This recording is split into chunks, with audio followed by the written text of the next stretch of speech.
My dear friends, today I want to share with you a story from a peaceful village called Padmavati, nestled among the green hills of Kerala.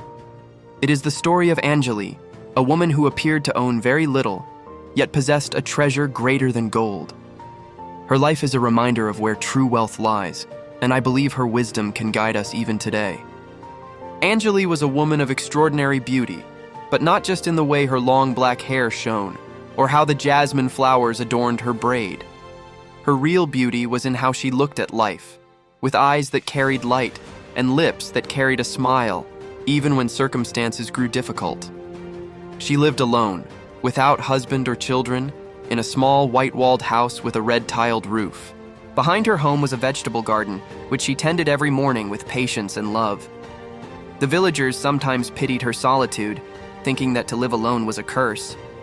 Yet Anjali never seemed cursed. She seemed at peace. Pause. Soft music builds. One year, the rains came late. The earth dried, wells sank low, and fear spread across Padmavati like a shadow. People complained, some shut themselves away, others worried about what tomorrow would bring.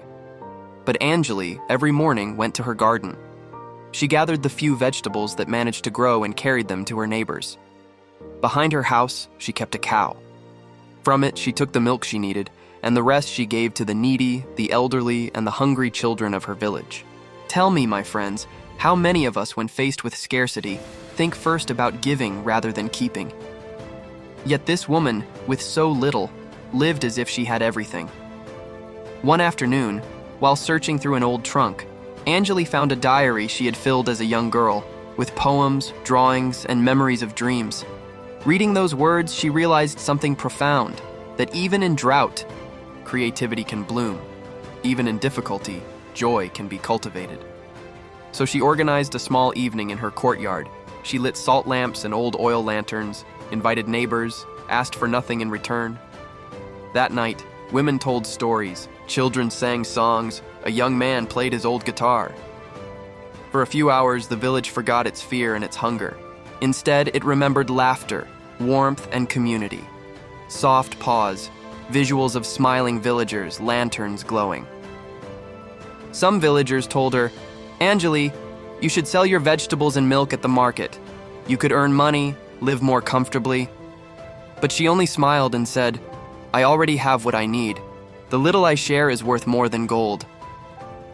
And slowly, the villagers began to understand. They realized her wealth was not in possessions, but in her serenity. Her courtyard became the heart of the village, a place of stories, laughter, and togetherness. Even when the rains returned and the harvests grew rich again, people continued to gather in her home. And so, the woman who was thought to be alone had the largest family of all, an entire community bound not by blood, but by love and gratitude. My dear friends, Anjali's story carries a lesson we often forget. Happiness is not born from having more, but from learning to need less. It comes not from the treasures we lock away, but from the small moments we choose to share. Think about your own life. How often do you measure your worth by what you own, what you earn, or what others think you lack? True wealth is not in the size of your home, but in the size of your heart. It is not in the weight of your jewelry, but in the weight of your kindness. Yes, you may not have gold or jewels, but if you have a heart that loves, hands that help, and eyes that see beauty in the world, then you are already richer than you can imagine. Soft flute fades, monk's voice more intimate. Be grateful, even for the little you have. Because when shared with love, that little becomes more powerful than all the riches of the world. So I ask you today, what are you holding on to that you can give away?